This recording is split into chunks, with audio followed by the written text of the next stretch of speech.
Okay. Welcome, everyone. This is a special council meeting. Today is Monday, December 29th. It's 8:30 a.m. In a special council meeting, we're only allowed to do certain things that's on the agenda. First is the roll call. Porter. Here. Bell. Here. Berger. Here. Canton. Here. Kavanaugh. Here. Galicki. Here. All right, first on the agenda is the trail levy. Who's speaking? I'll make a comment. Thank you, Mayor. This is my opinion, and I'm looking forward to hearing the opinions of council. I believe we should do this, but I believe we should do this after the first of the year. We're going to have 2 new members of council installed at that time. They have been instrumental in the planning of this trail, and I believe that they should have some skin in the game. Anyone else? I know some of the rules and regulations in the state have changed for what we can and can't do with levies. Solicitor, can you provide some insight what process, if we were to consider a levy, we would need to go through? It's very similar to what you do now for the levies. Just what is not allowed anymore are replacement levies. So let's say that we had a levy at some point for a trail. We could not go out for a replacement levy. Those are now prohibited by the state. But it's a similar process. You seek the need first. You ask the auditor to certify kind of what the estimated revenue would be for this levy. Once you get that back, then you have to move forward with declaring it necessary to go forward with the levy. But you can do a recreational levy.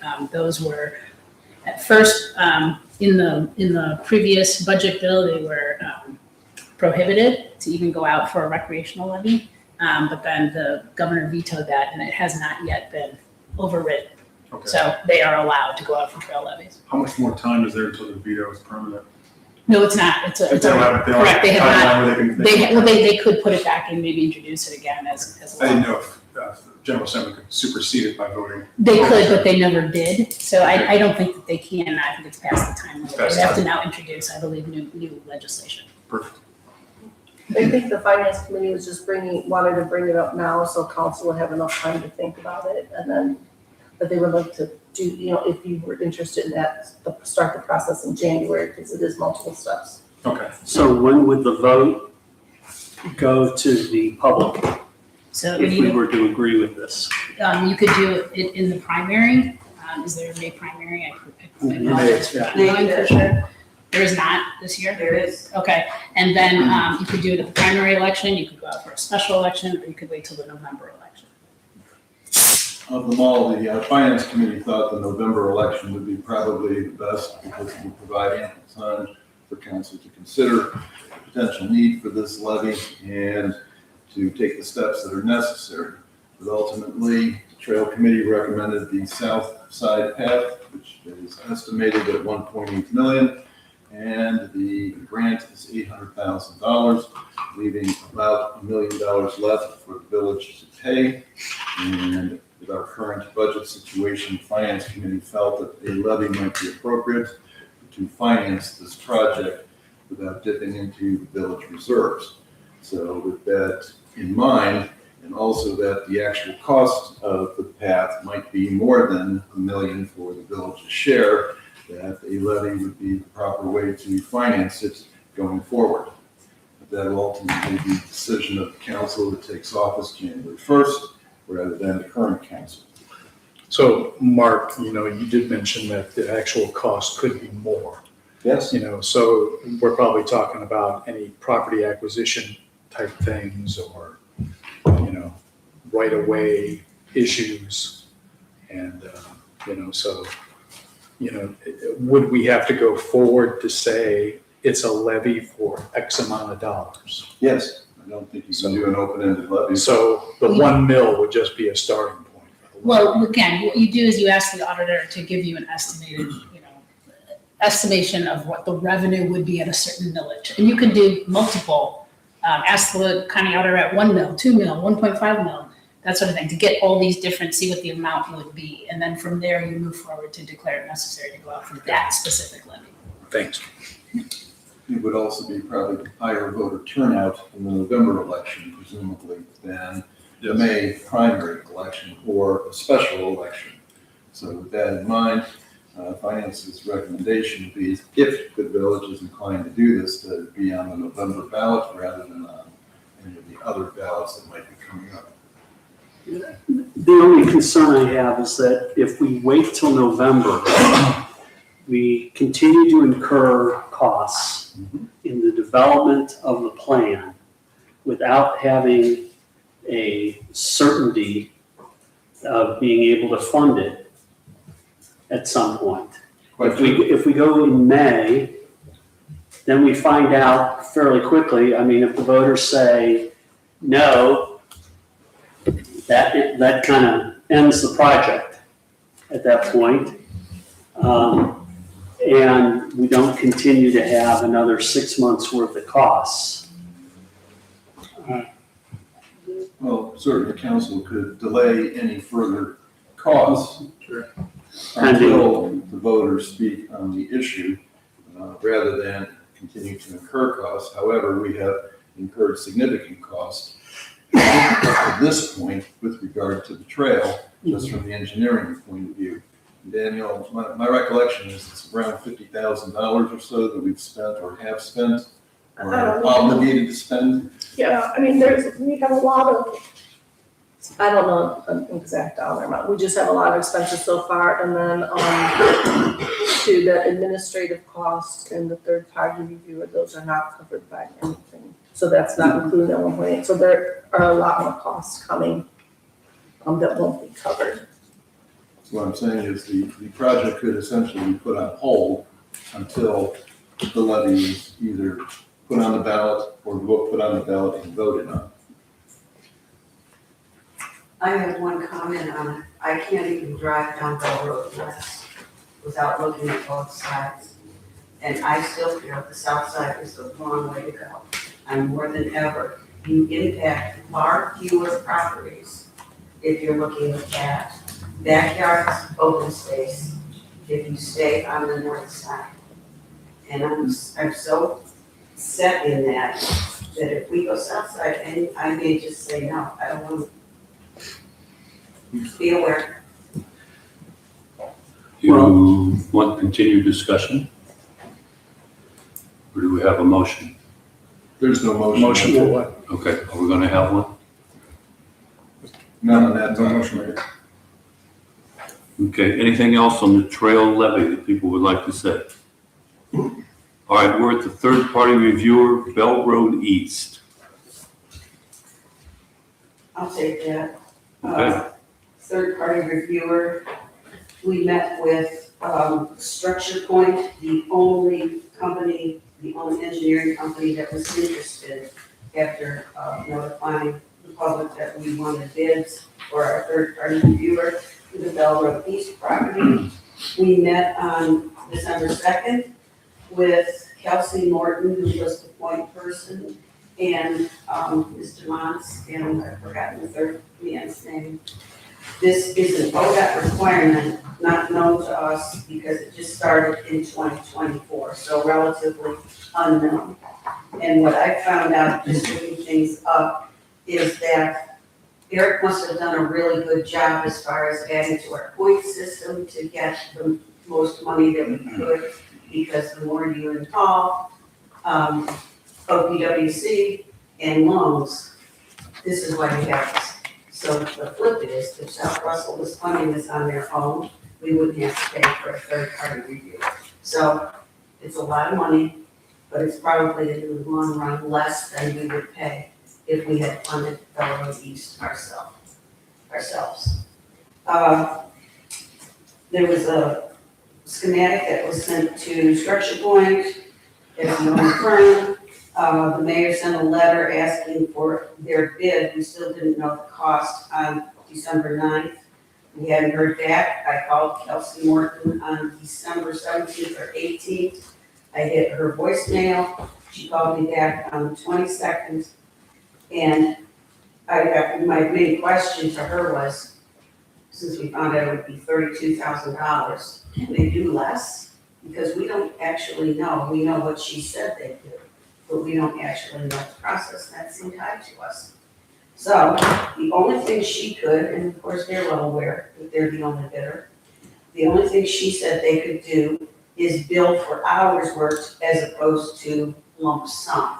And I said, how about a not to exceed at 30,000? And she said she needed to talk to her partners on that, has not gotten back to me. So that's what I'm going to, if we have to put an end point on that today. The most important thing, Eric needs to have our decision today. Thank you, Danielle, for letting me know that as part of his Bell Road East work, that this information that we've hired them has to be sent on to ODOT and OPWC today. So we have to commit to no more than 32,000 today. I would say 30.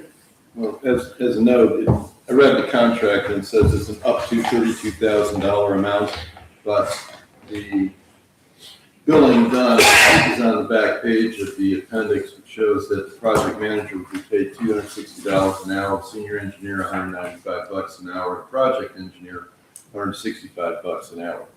So instead of paying a lump sum of $32,000, it is at least theoretically feasible that we would not be paying nearly the $32,000, but I wouldn't, bet the farm on that. But the hourly rate certainly brings that possibility rather than an upfront cost of $32,000. And quite frankly, we're going to go with Bell Road East and finishing the project in 2026. And it is pretty clear that we should probably go with the one and only bidder who's qualified for this project. The other option is not to do Bell Road and East, and that would be, I think, highly detrimental to the village. I think an alternative is though we can go out to bid to ask for other companies again. Another bid process? Yes. So we don't have to go forward with Structure Point. You don't, but you do, what's interesting is that the way this, we've done this is for a statement of qualifications. They were the only ones that submitted. We have deemed them to be qualified. The next step is to negotiate a contract. So really, it's not that I suppose you could decline it because we can't negotiate if they're not willing to come off of the 32,000, or if that's not, if that's a breaking point or a deal breaker for you. It's more because you couldn't negotiate the contract, not because Structure Point is not qualified. I just want to make sure that that is very clear. If that's what, okay. And then you'd have to go back out for a statement of qualification, and ask, requesting those again. And I don't know if Structure Point would be the ones, responding. If you don't get any responses, then you will not get you don't have a third party reviewer, and I don't think that the money would be coming to South Russell. Right. It is part of, the grant. Every grant has strings, and this is a string. It's $1 million grant. It's a $32,000 expense, but if you push it out to go out and get more statement of qualifications, you're pushing that out at least 5 to 6 weeks. We've already passed our deadlines and on extension. So, OPWC was agreeable to let us push it till next year, but it has to be done by next year. And I don't know if they would be willing to push it again. Or December 31 next year. No, it's earlier. I don't know the exact deadline, but it's not December 31st.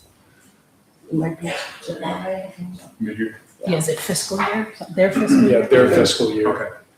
And if you go out looking for another set of bids, you take the risk that no one responds, and therefore we cannot get the $1 million grant. So it's a big expense, but it's $1 million. Did Eric elaborate on why the information was needed today? Is it associated with the contract being conducted on time? Or was it just parenthetically to say, you guys are meeting today, we need a decision? No, I think that OPWC and ODOT needed those today. It wasn't Eric's decision. This was ODOT and OPWC to go forward on a proposed and hopeful timeline we have. They wanted an answer today, if I recall correctly. ODOT and NOACA. Dennis, did you have anything else you wanted to add? No, I just wondered what was the driver for today? Because I think today is the deadline to get that LPA scoping Correct. paperwork in, Okay. and when he does that paperwork, he has to let them know that we have made an agreement with somebody to do the third party review. Can I introduce this? We'll do it in the ordinances coming up.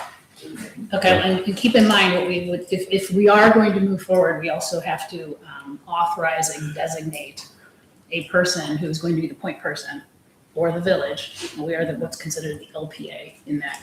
And that person has to fill out the conflict of interest form. So the person, I don't know if you saw my email, but it has to be a full-time employee.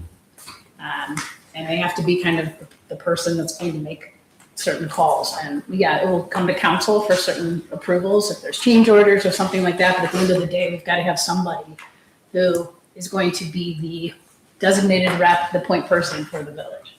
And that has to be determined at least by motion, I think, by council today. And just talking about it, I would say the street commissioner is the person. He's a full-time employee and it's his job.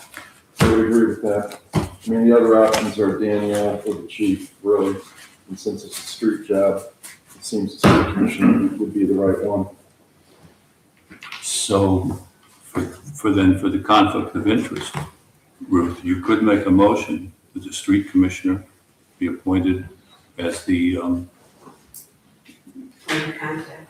yeah, he will represent the village in the conflict of interest and ethics disclosure form for LPA consultants, that you're going to recommend that the person is the street commissioner, Tim Young. I am making a motion that Tim Young is the point person for the Bell Road East paving project as far as with structure point. If council approves If ordinance. council approves the ordinance, which I'm going to read right now. Okay, for the contract. it's been moved. Do we have a second? Second. Discussion? All those in favor say aye. Opposed, the motion passes. I will let Tim know. All right, we are now to the third-party review of the trails.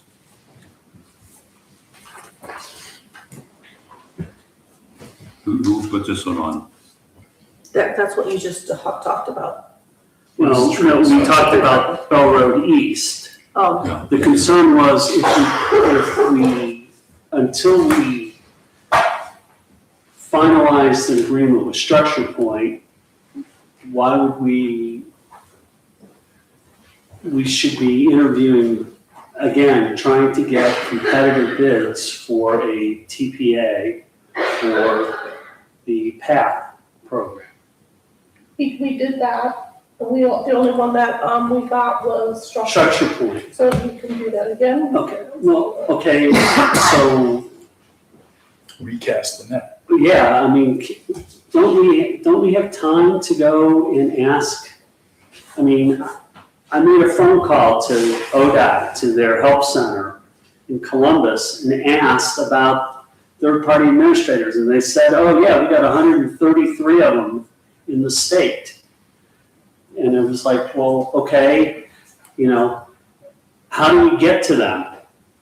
And they were like, oh, well, you know, it's not a big involved process, and you can cast out for them to look at the projects and stuff like that. And I said, okay, fine, I'll take that back to council.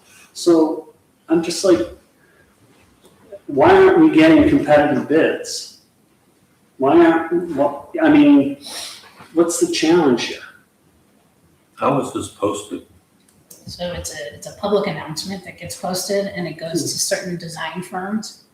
And actually, if I recall correctly, at least for Bell Road East, and I'm assuming it was the same three, but I thought there were three specifically mentioned at Yes. one of the council meetings that was actually sent to. One was Buckley Group, one was, I apologize, I don't know the other two. One was the Baker Group and the Baker other Group. was Heston Associates. Right, and none of those, right, Well, responded. Structure Point responded.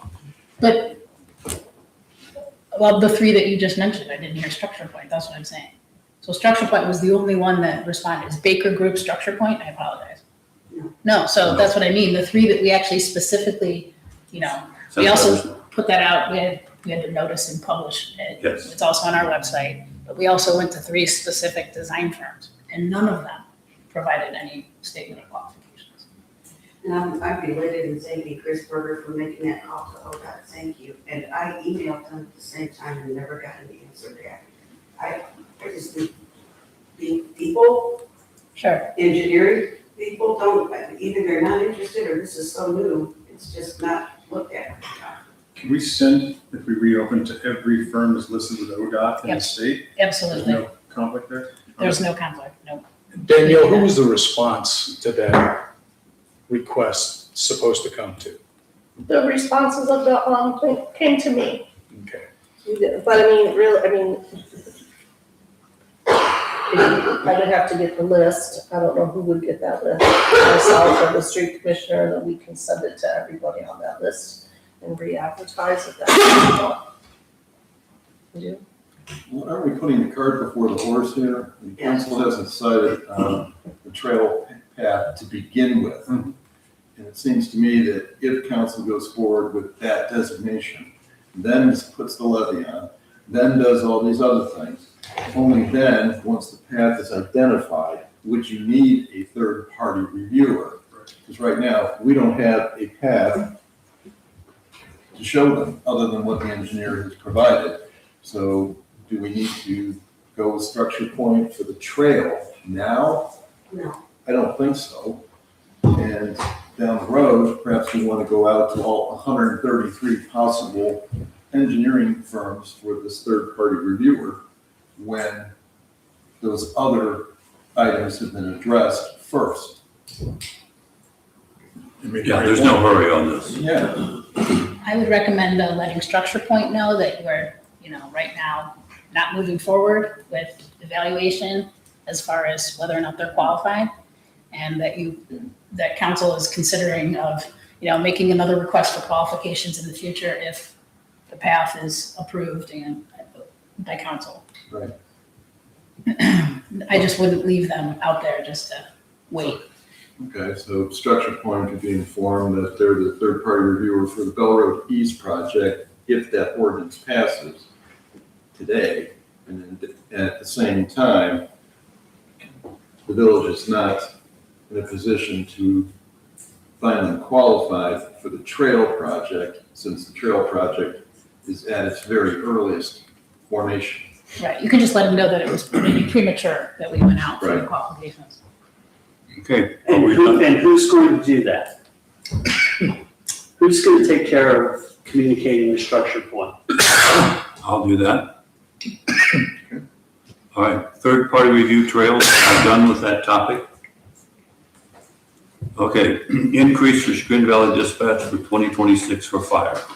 Chief, would you be kind and elaborate on that point? Sure.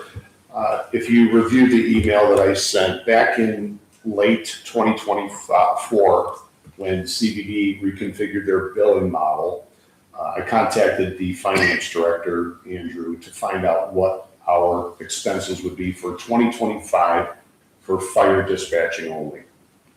And the quote we received was, it would be $47,914.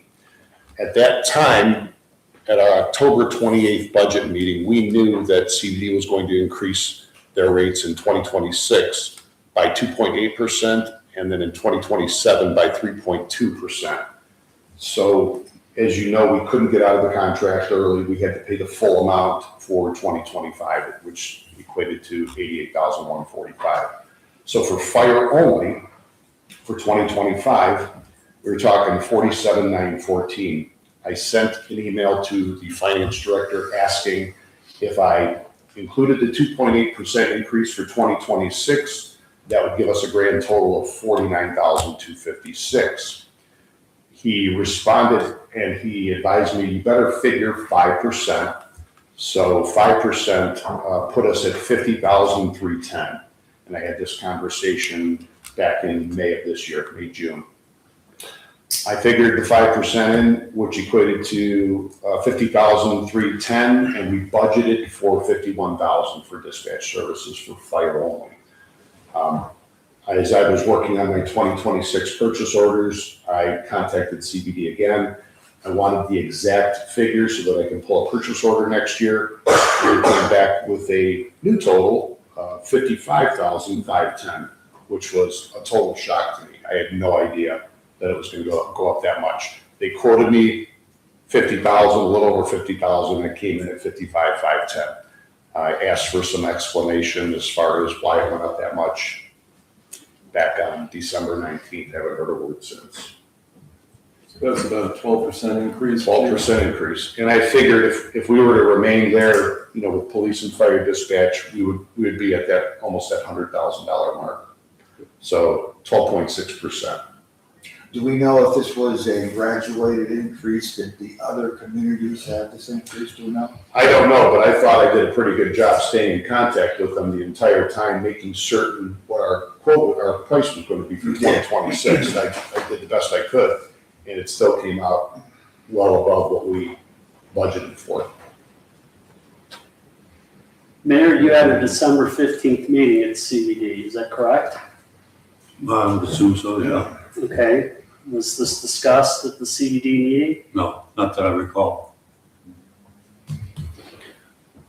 So I don't know if they gave any of the other communities any indication of what the increase was going to be, but again, I thought I stayed in contact with them pretty closely to monitor this, to make sure that we were in the right ballpark. And I'm not sure if everybody's rates went up 12.6% or just ours. Wouldn't their governing board have to approve an increase? I think so. There is a CBD meeting on January the 14th. Okay, was there a CBD budget meeting sometime in the last 6 months? I'm sure it probably was, You're the representative, Mayor. yes. So, I don't recall right now. I can go back and find out. So you don't recall a 12% increase to the community you represent potentially coming down the pike? No, never heard that coming. And I'm shocked that he told you that, Chief. I'm shocked that he told you basically a 12% increase. Yeah. If the He didn't tell me if the that. That's leadership what I group at figured. CBD didn't know that, the board, they got internal problems.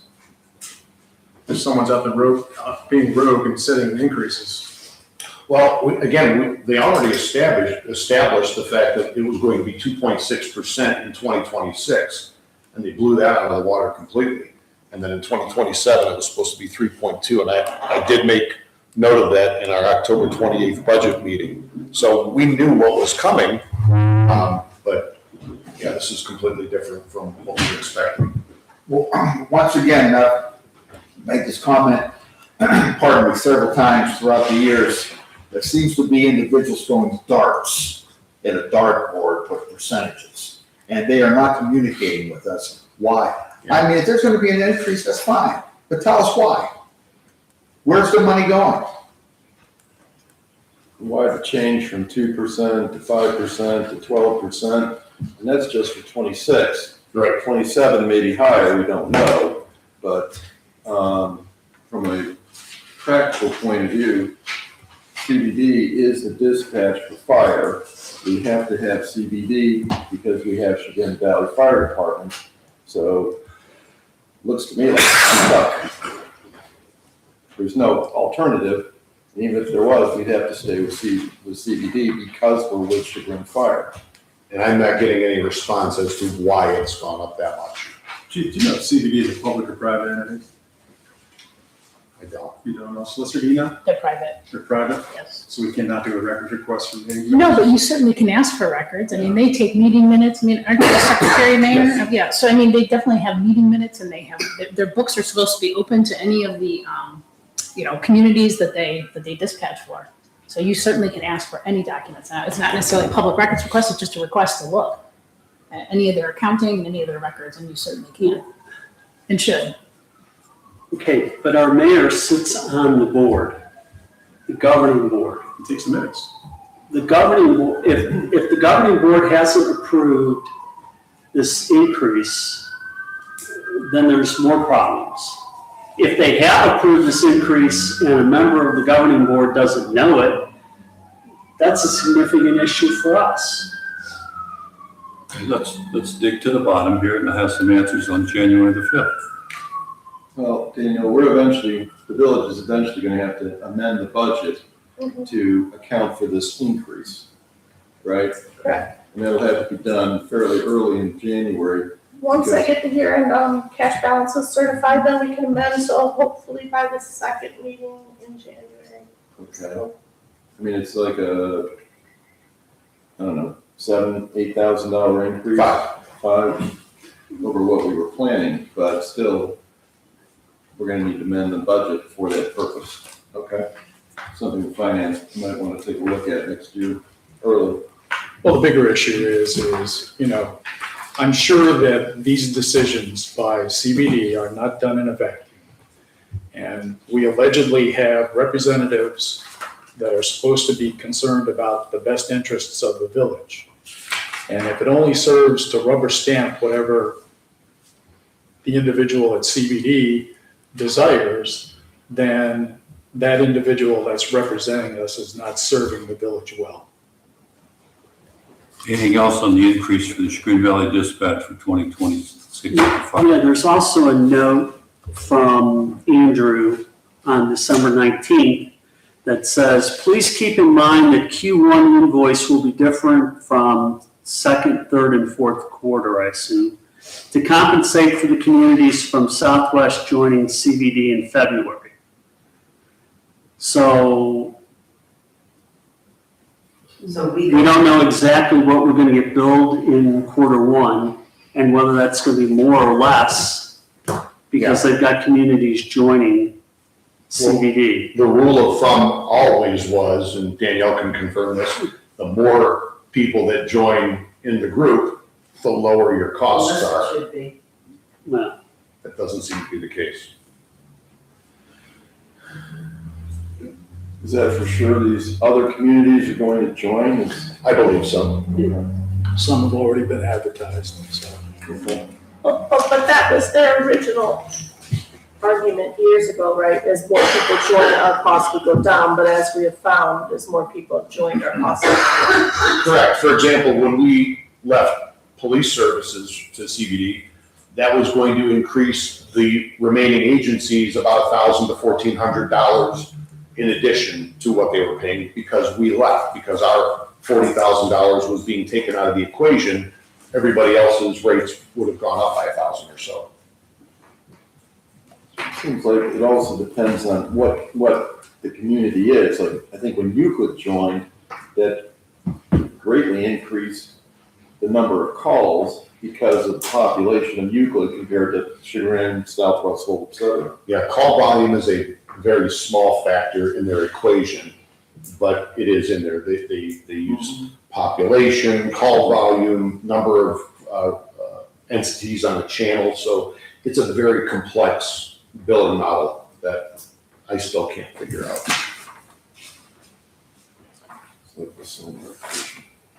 Anything else on this issue? I have some information for you on January the 5th. All right, Ruth, ordinance. I'd like to introduce an ordinance approving the short form of agreement between the Village of South Russell and American Structure Point Inc. for the third-party review services for the Bell Road East paving project.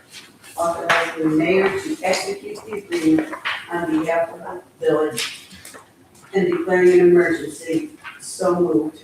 It's actually, For the readings. real quick, before you even second, it's actually supposed to have included in an amount not to exceed $32,000. In an amount not to exceed $32,000. Yeah, and you should have the new revised one. Maybe you don't have it, but, Yeah, distributed. okay.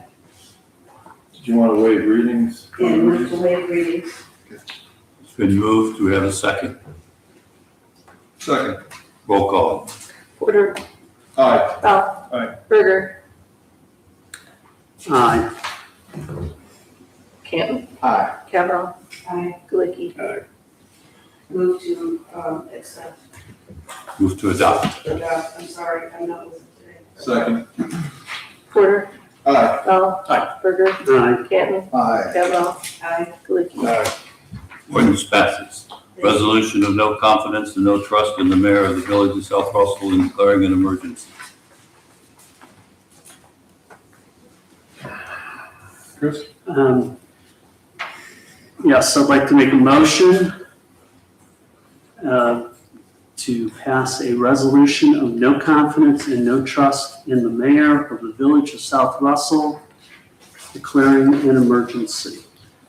Before we do that, should there be a motion and a vote on it, whether it should be read or not? Yes. Yes. So let's make a motion to read in its entirety the resolution of no confidence and no trust. So moved. Second. Moved and seconded. All those in favor say aye. Aye. Opposed? Motion passes. Split it up. Yeah, let's split it up. And I'll take the first page. Whereas Dr. William G. Coons is the current elected mayor of the village of South Russell, is one of the executive officers of the village, is required to carry out the legislation passed by council, is expected to follow the policies and procedures of the village, and is generally tasked with the oversight and management of the village. Whereas in a statutory village in Ohio, the mayor's duties are primarily executive, administrative, legislative, and judicial, as defined by the Ohio Revised Code, as well as all other duties and powers granted by Ohio law. But almost all of the mayor's actions must be confirmed or approved by council. Whereas during his terms as mayor, William Coons has engaged in a series of behaviors and actions which are contrary to the good order of the village, and whereas Mayor Coons, without notice to council or approval of council, met with a former employee that resigned in light of a possible disciplinary investigation for falsifying village records and offered to have him reinstated as an employee of the village. Whereas Mayor Coons, without approval of council, negotiated the terms of a contract on behalf of the village of with the Chagrin Falls Suburban Volunteer Association for fire and EMS services as follows. A, met with CVFD leadership regarding contract without informing council. Advised Fire Chief Zugan in advance of August 13th meeting that a counter-proposal would be forthcoming and to act surprised. B, represented SRV at CVFD advisory board meetings in contravention to council's express appointment of the chair of safety as the representative. C, voted to approve new agreement without prior council authorization. D, told Councilmember Berger at a follow-up meeting that this was a done deal. Council has to vote to approve. Council has no choice. Berger asked mayor to make a counter-proposal to CVFD to include an 8% increase in the prior contract price for 1 year. Mayor agreed to pass the proposal along to CVFD, but did not. E, council asked mayor to approach Russell Township and request a proposal for fire EMS services for calendar year 2026 to 2028. Mayor said he would go to a Russell Township trustees meeting, sent email to ask, but included proposed numbers from CVFD in the email to Russell trustees. The mayor did not ask Russell trustees for a proposal at Russell Township trustees meeting. Go ahead. F, sent email following morning to Fire Chief Zugan telling him that Russell Township trustees would not quote. Mayor said that he would ask for a vote from council on October 13th. G, council members went to the October 2nd, 2025 Russell Township trustees meeting and got a commitment from the trustees to provide a fire EMS proposal to the village. H, meanwhile, mayor texted CVFD Chief Zugan on September 25, 2025, informing him council would ask Russell Township for a quote. I, mayor told village community members prior to October 13th the village had committed to CVFD and needed to honor that commitment. The mayor has no authority to commit the village without prior council approval. Because of the mayor's unauthorized actions, council was compelled to approve the contract with CVFD. Whereas Mayor Coons acted without authorization or approval from council when he informed the Kensington Green Homeowners Association in negotiations with the village for a proposed easement agreement that the village would reimburse KGHOA for legal fees incurred by it to review the agreement. However, council was able to step in and prevent such actual reimbursement of legal fees to KGHOA. Whereas Mayor Coons acted without authorization or approval from council when during negotiations between the village and the Whitetail Run Community Association for a proposed easement agreement for a stormwater project, he offered the WRCA a three-year payment plan at $10,000 per year for the easement agreement. However, council was able to step in and stop this action. Whereas Mayor Coons acted without authorization or approval from council when he accepted a match grant funding from NOACA, committing the village to a minimum $200,000 investment as of November 25th, 2025, the commitment will be a minimum of $600,000 and potentially more than $1 million. And providing a timeline for project completion, including a 2026 ribbon cutting ceremony to the public when council has not to date approved the project. Whereas Mayor Coons acted inappropriately and without approval of council in situations where the village has hired new employees. A, mayor was repeatedly informed of the village rules for hiring new employees. Mayor was repeatedly asked not to contact references until initial interviews had taken place and department heads were ready to proceed to the next step. B, on one occasion, mayor personally went to the neighboring community to inquire about an applicant that had worked there. Mayor Coons did not have the authorization paperwork to review the employee file, nor had the department head made the decision to move forward with the candidate at the time. C, on one occasion, the mayor contacted a neighboring community to ask about an applicant that subsequently declined to interview.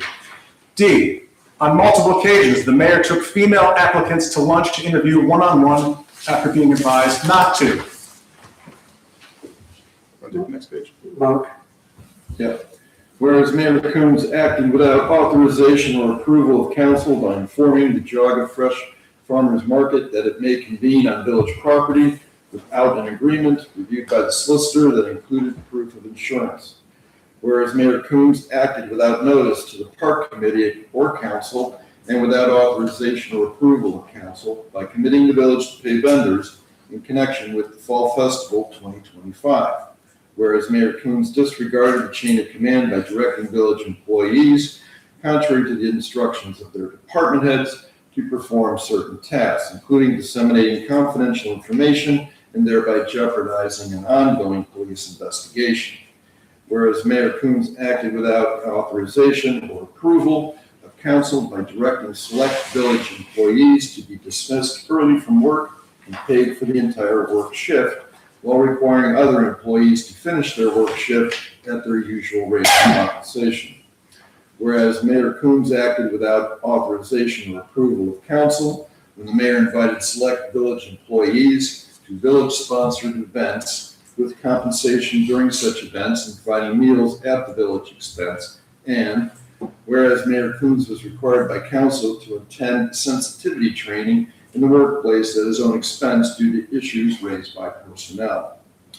Whereas Mayor Coons, fully aware of Ohio Sunshine Laws, did on December 1st, 2025, send an email to a majority of members of the Parks Committee requesting their action by text response in contravention to Ohio Sunshine Laws.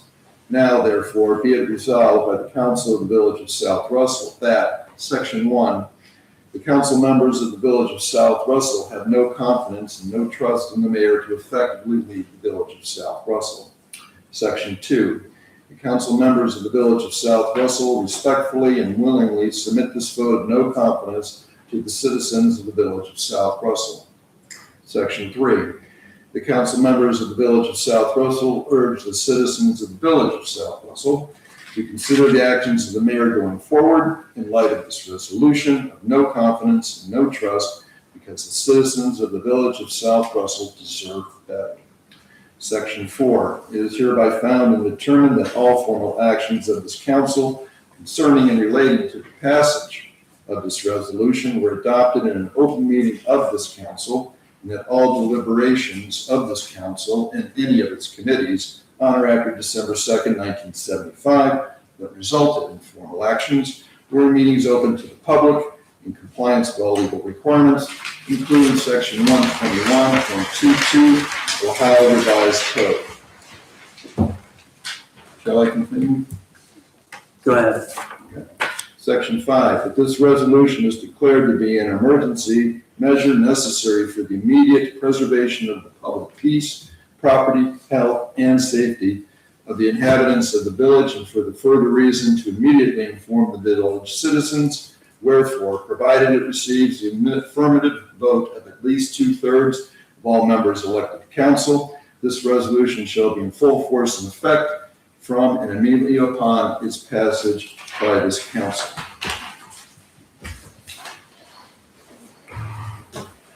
It's been moved. We did move and second this? It was moved by Berger, I don't That's believe it was for seconded. reading, for reading. Reading, Yeah. okay. Now, so the motion is laid upon the table and moved. Second. To wait. Is All it- those in favor say Roll aye. call vote. Wait, first also, are This you, is on the, okay, hold are you on. also waiving readings? No, we were doing the motion to read it It's a aloud. motion, we don't, Well, first it was It's a resolution. Chris sorry. introduced it, but it Okay, so wasn't seconded, then we went to the motion to read it. I see. So now Chris's initial, what has been seconded, and I don't recall if it was declaring an emergency, did you move for? move the waive readings, sorry, my bad. To waive readings, roll call. Do we have the second to waive readings? Second. Porter, Aye. Bell. Aye. Berger. Aye. Canton, Aye. or Kavanaugh, Aye. Galicki. Aye. Resolution passes. No, Motion. that's- Motion to adopt. Second, Second. Porter, Aye. Bell, Aye. Berger. Aye. Canton, Aye. Kavanaugh, Galicki. Aye.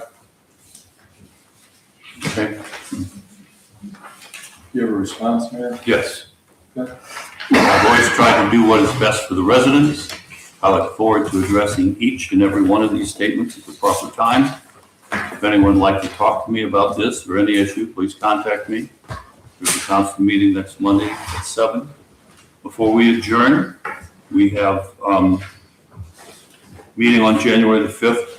Our agenda shows the meeting on January the 19th. That's Martin Luther King Day. We're going to meet on that day. Mayor, we can't talk about this right now. Please, We cannot talk about this. can't talk about this night. All right, motion to adjourn. So moved. Second. All those in favor say aye. Aye. Opposed? We are adjourned at 9:17. You want to sign it Do you know if Tim Allen is here? before you leave? I signed checks too.